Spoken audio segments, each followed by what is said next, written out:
I know I always say I'm not much of a breakfast person, but if you think about it, breakfast is just breaking the fast, right? So even if you eat your first meal at like 2 p.m, 3 p.m, you're still eating breakfast. So when people claim they don't like breakfast, they're kind of just saying that they don't like food.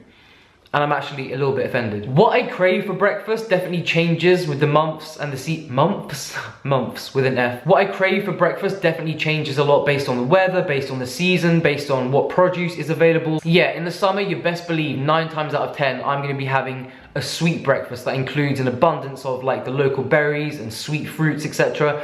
But when it gets colder, I just crave savory. Are you a sweet breakfast person? Are you a savory breakfast person? I need to know these things, so let me know down below. So yeah, got a mixture of sweet and savory options on the menu today. They are all delicious, they're all very easy to make, and as always, the full ingredients, measurements, instructions, and all of the other stuff will be linked down below. So let's get into the food, and hope you enjoy. So for this first recipe, we're making crunchy coconut and almond butter granola. This recipe was actually inspired by the best granola in the world, which is the Trader Joe's almond butter granola. That stuff is like crack, and when I was in the States earlier this year, I would just open the whole bag and it would not last 24 hours. So here's me trying to recreate it, but with a little coconut twist. First, I'm starting off with 3 cups of whole rolled oats. Remember, we want the large oats here for the crunchy texture. So I'm sorry, but quick oats just won't cut it here. And yes, this amount does make a big batch, which you can enjoy throughout the rest of the week. Then I'm adding in some coconut shreds, some whole raw almonds, cinnamon, and salt. Give this a little mix so it's ready to be doused in the almond butter sauce. Speaking of which, in a small pan over low heat, add a little coconut oil, maple syrup, and yes, you can see I let the coconut oil get way too hot here, and the whole thing almost exploded. And then we're gonna pour in some good, earthy, runny almond butter. Give this a good mix until it becomes a nice, beautiful, nutty lake.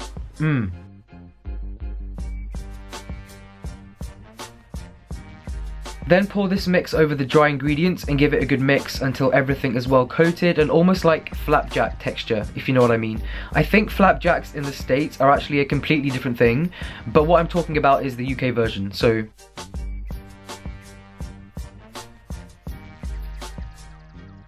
Anyways, once everything is well combined, we need a baking tray, and this is my trick, which I've talked about before, of how to get parchment paper to stick and stay in place and just not piss you off. Yeah, so all you do is just add a few drops of water underneath the parchment paper, and then when you press it down, it just sticks, and it just makes your life 100 times easier. Spread everything out so that it's in one thin layer, not piled too high, because we want this to cook evenly.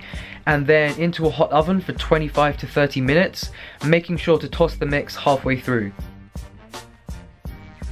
On this day, I kept things very simple and had it with some locally grown raspberries, frozen bluebs, almond milk, and a sprinkle of hemp seeds for some extra crunch and protein. And there you have it. Now you have delicious almond butter granola for the rest of the week or the rest of the day, depending on what kind of person you are. And yeah, happily apply to face and enjoy. Guys, this next recipe is mushrooms on toast on steroids, basically. The flavors are out of this world, and yes, you are going to have to trust me that mushrooms fried in cinnamon with balsamic glaze is the new avocado toast.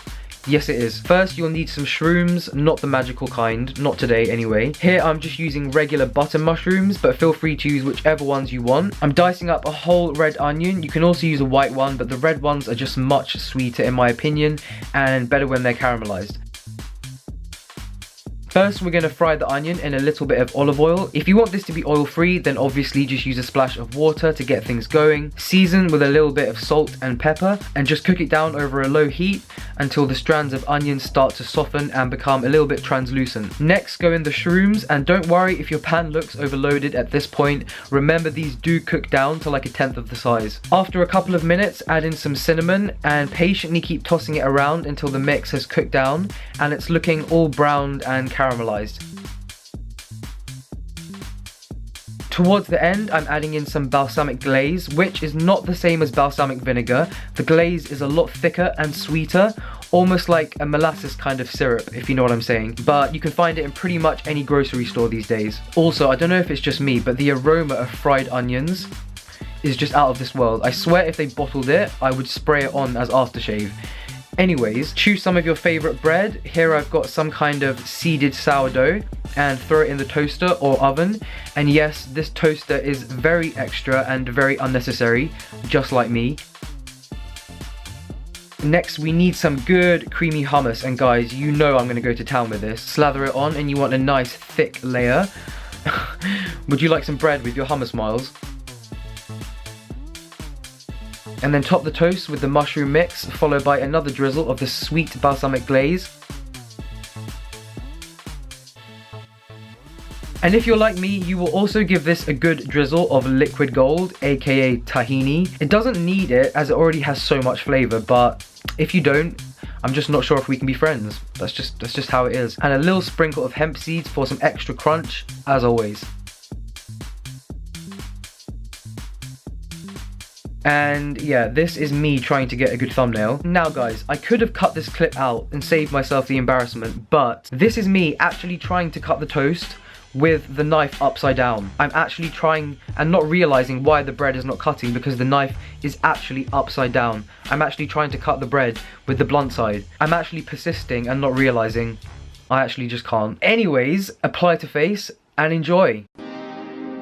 I told you guys a while back that my waffle maker was the best investment that I've ever made, well at least kitchen wise anyway, and I stand firm by that statement. They're cheap, foolproof, you can't go wrong with them, and they give you perfect waffles within minutes. The waffles in question today are high protein salted caramel flavoured waffles with all the toppings, but even in their own right, these are so tasty and super filling because of the protein content alone. First, I'm starting with some whole grain spelt flour. You can use any flour that you like, but I always like to keep it whole grain, both for the nutrition and the flavor, and it's just more filling because it's higher in fiber, you know, the whole shebang. 1 scoop of salted caramel vegan protein powder. I'm using the one from Vivolife. This is the one I use daily and it's my favorite flavor of all time. I go through bucket loads of this stuff and I'll link it down below if you'd like to try it. Some baking powder and some almond milk or any plant milk of your choice. In fact, if you want these to be really sweet, then I would suggest using rice or oat milk. Be sure not to overmix the mixture because you want these to be light and fluffy, so just stir everything until it's combined,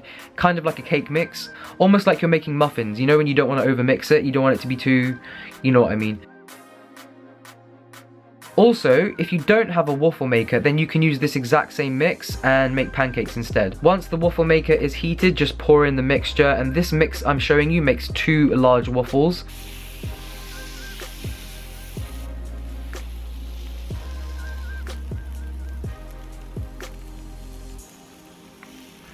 Like I said, this process literally only takes 2 minutes and the final result is always magic. And as someone who makes the world's worst pancakes, this machine has just been a lifesaver to me. Also guys, you get a free facial if you just stand over the waffle machine whilst it's cooking. See? Double whammy, 2 in 1. Oh, look at that. Perfect. And the smell of salted caramel. Oh. And just repeat with the second waffle.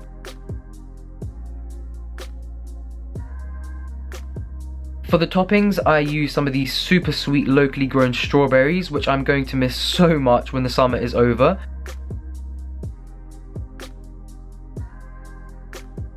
Now, I would usually use thick, creamy coconut yogurt to top this, but today I tried this high-protein strawberry flavoured yogurt from Alpro, and to be honest, I was pretty impressed. It was a nice, thick, creamy texture, and a nice sweet flavour as well. Then I throw on some raspberries, which are also locally grown, and you knew this was coming, the grand finale, a good, generous drizzle, or rather a river of creamy, smooth almond butter. Peanut butter, or actually any nut butter, will work here too, but you know me, I choose almond butter all day, every day, over any other kind of nut. And then, as always, a sprinkle of hemp seeds, dive in and send it down the chute, whilst watching a healthy, crazy, cool video on YouTube.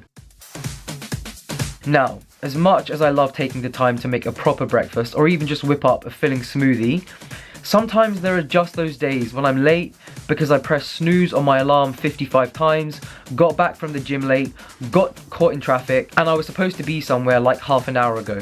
And this is exactly what happens. I knocked down some Thrive, which I drink daily. This is basically like a green multivitamin with some extra goodness and probiotics too.